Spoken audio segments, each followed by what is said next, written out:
Hello, everybody, and welcome to the Zero Trust or Bust session here at the Storage Security Summit that's being held by SNIA. Welcome, everybody, and I'll get started. My name is Thomas Rivera. I work for Carbon Black and am involved with various standards committees that involve standards relating to security as well as privacy. So, as always, when we have these sessions, a quick legal notice. These are all copyrighted material, and please use at your own risk. And also, if you do use any of the respective slides, you must use them in their exact content and framing, as well as provide proper attribution to SNIA. So let's get started with a quick definition of what Zero Trust is. Zero Trust is a collection of security methodologies that work together to enforce access. The view being that your network has already been compromised, and there's a bunch of contextual information that's brought in to identify from identity, security, IT infrastructure, and risk and analytics tools. All of this contextual information will help in providing that policy that we're going to talk about during this session as it relates to Zero Trust. And really, in the end, you're enabling dynamic, continuous, and granular enforcement of these specific security policies, which we'll talk about. So a little bit of a history of Zero Trust.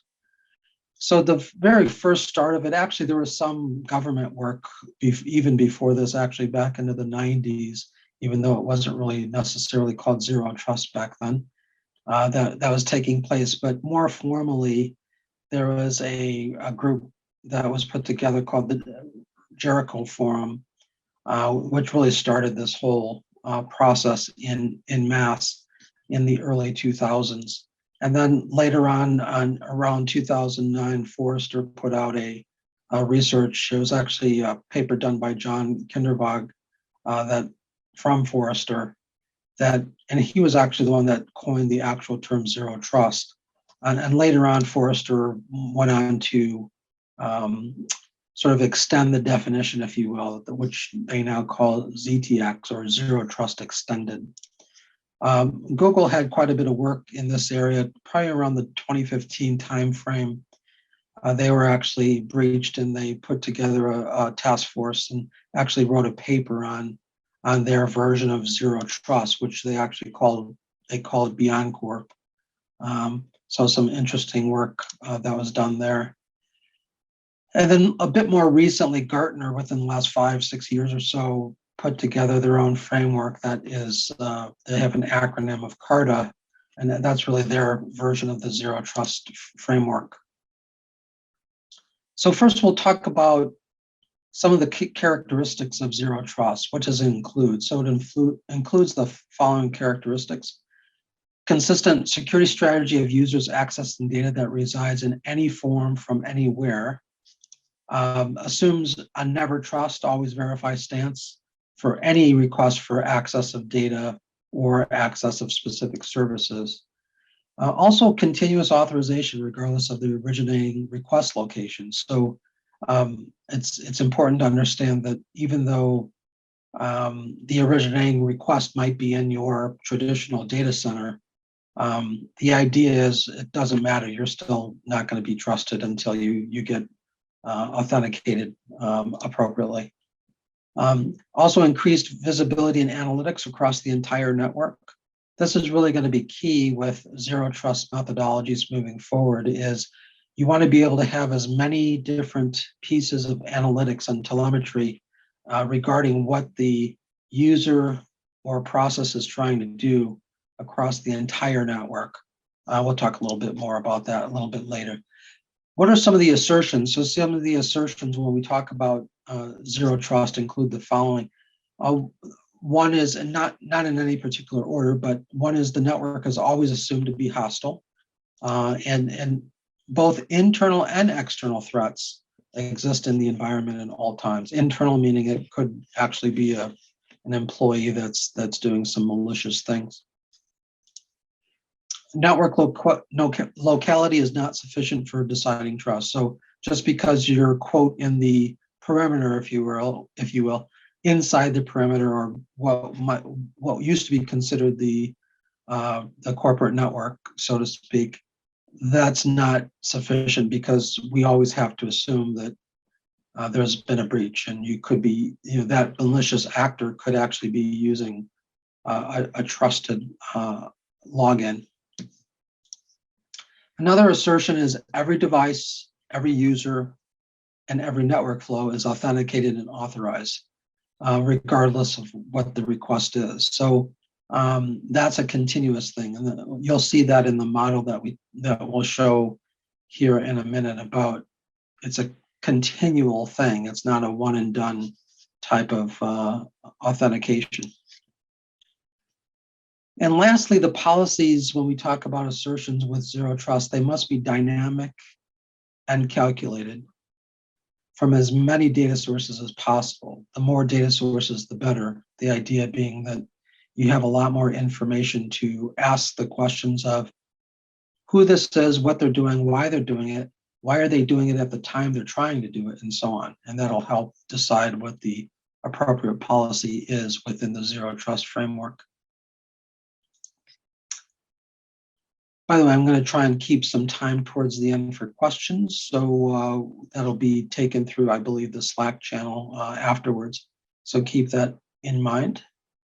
The zero trust assumes compromise, as we talked about. So with that compromise, you have to do compartmentalization. And that works fine as a concept. The problem is, complete compartmentalization is not very useful. So in the world of zero trust, you have to apply specific policies from compartment to compartment. You have to do that continuously. So a great example would be things like least privilege. For any given user, you only give them the appropriate access for what they need to do based on whatever their role happens to be. Another one would be, from a policy perspective, least functionality. What does that user, what are they authorized to do? And only give them that functionality that they are afforded to based on their position within the organization. Least accessibility, and that sort of goes hand in hand with the few that we've already talked about here, which might include, making sure that things are encrypted, as an example, so that they can't be accessible if you don't have the rights to access them. Least exposure. So you don't want to expose different services, devices, and so on based on whatever that role is that you have within an organization, unless you're authorized to do so. And another one is coherence. So this is really tying things together. It's okay, does that user have the intended, expected, and observed behavior? And even beyond that, are they doing all those things at the appropriate time? So that's what coherence is starting to talk about. So great example of this would be, if you have an administrator that does IT administration, and it's known that that IT administrator has a day job of, let's say, 8 a.m. to 5 p.m., and they are authorized to do specific administration tasks within a specific part of the network on whatever the IT infrastructure is within that time period. If that same IT administrator goes to do the same task at an odd time, meaning maybe 12 midnight, that user logs in and attempts to do a valid task that they're authorized to do, but it's outside of their work time frame, there may be a policy set up as part of the zero trust framework that denies that request for that IT administrator to execute whatever the command happens to be, all based on not just because they're an IT administrator, not just because they're trying to do what they normally would do on their day job, but it might be they're trying to do it outside of the work hours that is known to be valid work hours for that particular user. Obviously, there's going to be exceptions, and part of that exception process has to be built into the zero trust framework for any given organization. But that's what coherence is referring to. So at a high level, what does zero trust mean? Today, it really means you're talking about trusting the device, network, workloads, the user and identity, and actually the data itself. Well, not every product out there is designed to work together for all of these respective aspects of device, network, workload, user identity, and data. And that's where the world of zero trust comes in. It's I like to say that it's often a term that's used is zero trust is not really a product, it's a journey. The reason why that's important is now we're talking about applications, devices, peripherals, IoT devices, for example, that are thrown into the mix. Many different pieces of an infrastructure for a corporation that spans many different products, both software and hardware products. And the initial design of each of those respective products weren't necessarily designed to work together, much less in a zero trust environment. So it's really a journey of going towards zero trust and really working with many different vendors on the product side, software side, but also on the security side of the business, and making this all cohesively work together. So let's look at one of sort of a generic implementation architecture. This is sort of taken from the NIST architecture, which is referenced a little bit later in case you're interested in learning more about the different reference architectures. But at a high level, you have the middle box in the center there. On the far left is functional components. So you have data, endpoint, identity and access, whole bunch of security analytics in one box. And we commonly refer to those as functional components. And that's where you get a lot of the telemetry data in terms of what's the appropriate actions that's trying to take place on the network. And then you have on the bottom left the subjects. What are the users and the roles, and then also the assets, those servers, desktops, laptops, tablets, phones, and the list goes on and on, for where those activities are either originating from or the users are trying to get access to. And then in the middle section of the graphic is the core components. You have the policy engines, policy administrators, and then in the bottom middle section is what they call PEPs, or policy enforcement points. And those are really the policies that are set up as part of the zero trust architecture that make those decisions as to who you are, what you're trying to do, what you're requesting, and at what time, and based on what other attributes may be part of that request coming in. That's where that whole telemetry comes in. It's the more information and data that you have on the given request that's coming in, the better you can make the appropriate decisions as to allow, deny for that given access request. And of course, the resources on the far right of the graphic is what are they trying to access? The applications, the services, microservices, a hosting cloud platform, and so on. So this is sort of a high-level architecture of what a zero trust implementation would look like. And then why does all this matter? And this is really sort of putting it in common day terms for us. For example, here in the US, there was a presidential executive order that was put out not too long ago, just last year, that sort of was around zero trust. It was actually titled Improving the Nation's Cybersecurity, but it was really a zero trust document that stated as an executive order, companies have to basically start to implement zero trust architectures. And in the yellow box, I try and mention some of the wording within that executive order that talks about allows the user full access, but only to the bare minimum of what they need to perform their jobs. And that's really in the the easiest way to describe what zero trust is. But it goes on to say that, and it's actually a fairly long executive order. It goes on to say that there's going to be requirements, not just of what's described here in yellow, but what's going to be required from a reporting perspective back to the U.S. government on if there is in fact a breach, based on, even though you've implemented the zero trust architecture. By the way, you have to do it within a specified time frame and make sure it's auditable and things are logged, and that you have an audit trail of everything that you do.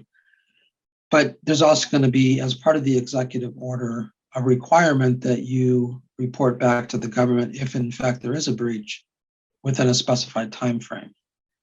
In one of the paragraphs, it actually states that within notice of the first breach, in other words, once you find out that you are in fact breached, they're giving you only about, I believe it's 72 hours to actually report back to the US government that you have been breached, regardless of the type of breach that it is, of what has been breached or maybe exfiltrated or whatever the details are. So it's going to be a fairly extensive push for companies to have to try and comply with this particular executive order. There's a lot more details on the executive order, which I list here as a notation in case you want to learn more about it. Also list here a bunch of multiple reference architectures, and this is just some of the examples. It's actually more, and I try and list them more or less in orders of how they're being accessed and how prevalent they are. For example, the NIST SP, the SP stands for Special Publication. The 800-207 is probably one of the more referenced architectures for zero trust that there is. I'm not saying it's the best, but it's certainly highly referenceable. It's pretty much at a very high level and doesn't go into much detail. But there are others here that are listed, and there are others that are not even listed here. But I just wanted to give you some of the more important ones that seem to be referenced more often than not. And like I said, I referenced the executive order at the bottom here as well that we just discussed. So a little bit of a summary. So as I mentioned before, zero trust is really a journey. It's not a destination. It's not a single product. It's not one vendor that you can go to and say, hey, I want to buy your zero trust. It's actually an implementation of many different products from multiple vendors, both on the security side as well as the product side. As I mentioned in the previous slide, there's a bunch of zero trust architectures, frameworks, there's guidance documents to help with planning and the implementation. I sort of alluded to the security vendor interoperability before, and that's going to be one of the keys to success of any given implementation, is making sure there's appropriate crosstalk, API compatibility, and many different things to make sure that zero trust can be applied to your entire infrastructure. And as it relates to your entire infrastructure, really a phased approach is usually the best when planning implementation, just because it's a massive undertaking. We have seen many companies go down the zero trust route. It's not a few weeks or months, it's typically years to do a successful zero trust implementation. And as things change, of course, the tweaks to that implementation need to take place as well. So phased approach is always good. You want to start small and do a lot of testing and work your way out as things progress. So that's the end of this session. Please join us for a Birds of a Feather session that we're going to have towards the end of the conference today. It's just called the Zero Trust Birds of a Feather session. That will actually be a live session, not a recorded session like this is. And there we're going to have a few people, not just myself, but also Dr. Ron will be joining us. He's a professor teaches security at Captech University on the East Coast, and he'll be joining myself, and we'll have some others from the industry, security industry joining us. And we'll be talking about zero trust, but we want to make it a very interactive discussion. So please join us for the Birds of a Feather session. Also, please take a moment to rate this session. We always like your feedback so we can make sure we're doing a good job and see what we can do to make it better. And thanks for joining this session today. We'll talk to you a little bit later in the afternoon.